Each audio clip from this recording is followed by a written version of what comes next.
அப்படின்ற மொத்த டேட்டாவும் எடுத்து நம்மளோட அட்மினிஸ்ட்ரேஷன் வந்து டேட்டாவை புஷ் பண்ணுங்க. ஸோ இதுதான் நம்மளோட ஹைடெக் டிவைஸ். ஸோ இப்போ ப்ரெசென்ட் எஸ் சார் இந்த பர்டிகுலர் ப்ராடக்ட்டுக்கு தான் இப்போ நம்ம பேட்டன் வாங்கியிருக்கோம்.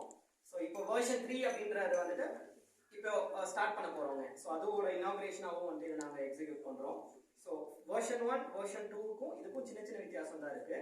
So government of India under Ambedkar social innovation incubation மிஷன்லேருந்து இந்த பர்டிகுலர் ப்ராஜெக்ட்க்கு வந்துட்டு ஃபண்ட் பண்ணியிருக்காங்க.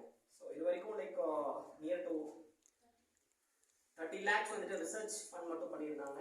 ஸோ அதில் அப்போ லைக் 22 to 24 lakhs வந்துட்டு பர்டிகுலர் ப்ராஜெக்ட்டுக்கு வெர்ஷன் 3 வரைக்கும் நாங்கள் பிளான் பண்ணிட்டோம்.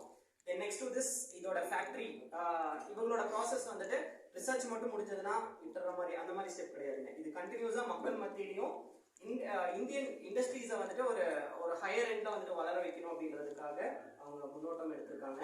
ஸோ ரிசர்ச்சுக்கு ஃபண்ட் முடிச்சதுக்கு அப்புறம் அடுத்தது எந்த ஏரியாவில் நம்ம ஃபேக்ட்ரி போட போகிறோம், எவ்வளோ ஸ்கொயர் ஃபீட்ல போட போகிறோம், எவ்வளோ பேருக்கு வேலை வாய்ப்பு அமையும் அப்படின்றத டிசைட் பண்ணி ஆல்ரெடி ஃபண்ட் எல்லாமே ஃபிக்ஸ் பண்ணியிருக்காங்க. ஸோ இதுக்கு அடுத்தபடியாக அது மூவ் ஆகுங்க. ஸோ விதின் ஒரு 1 to 1.5 years இந்த பர்டிகுலர் ப்ராஜெக்ட் மார்க்கெட்டுக்கு ஹைலி சக்ஸஸ்ஃபுல்லாக வேர்ல்டு ஃபுல்லாக